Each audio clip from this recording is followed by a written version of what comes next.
know who won the very first World Cup?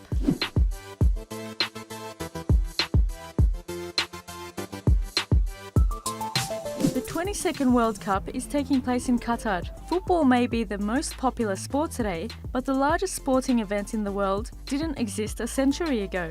Football was introduced as a part of the Olympic Games in 1900. But when the sport was removed from the 1932 Olympics in the US, FIFA stepped in and decided to organise a quadrennial tournament dedicated only to football. The first World Cup took place in 1930 in Uruguay. FIFA invited all of its member nations and no qualification was required, but only 13 teams participated, as many nations turned the invitation down due to the economic depression, a lack of interest, and long travel distances. Uruguay became the first world champion after beating Argentina 4-2, and it was also the most successful tournament for the US men's team, as they made it to the semi-finals. The tournament has been held every 4 years since 1930, except in 1942 and 1946 due to World War II.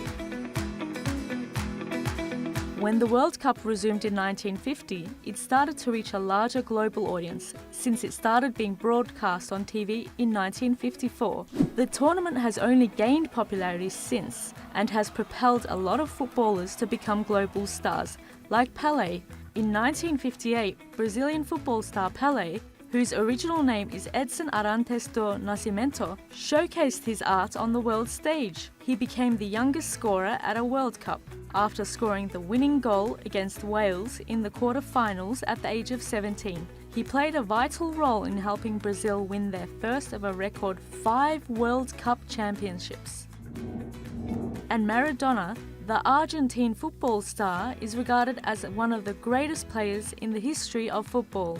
His infamous Hand of God goal came during Argentina's quarter-final match against England in 1986. Maradona scored the first goal by punching into the net without the referee realising it, but he later admitted that the goal was scored a little with the head of Maradona, a little with the hands of God. And mere moments later he scored another spectacular goal, which was voted Goal of the Century in a FIFA poll. The match followed the 1982 Falklands War between the two nations. Argentina then went on to win the title that year. There are also records, tragedies and bad career endings in the sport's history. Former German player Miroslav Klose holds the record for the most goals scored in FIFA World Cups with a total of 16. Klose played in the World Cup 4 times with Germany. He netted 5 goals in 2002 and 2006 and scored 4 goals in 2010 and 2 goals in 2014. And now to a legend who lost his temper. One of France's all-time legends, Zinedine Zidane, retired in 2006 with a famous headbutt in a World Cup final between Italy and France. Italy won the game on penalties after Zidane was shown a red card for losing his temper and headbutting Italian player Marco Materazzi after he was reportedly provoked by Materazzi's insults. Then there's also the tragic story of Colombian footballer Andrés Escobar. Unlucky, he scored a goal against his own team in a 2-1 victory for the US at the 1994 World Cup. But days after his return to Colombia, he was shot dead. It's widely believed that he was murdered by a Colombian drug cartel. Huge crowds attended his funeral and his death is still marked during matches.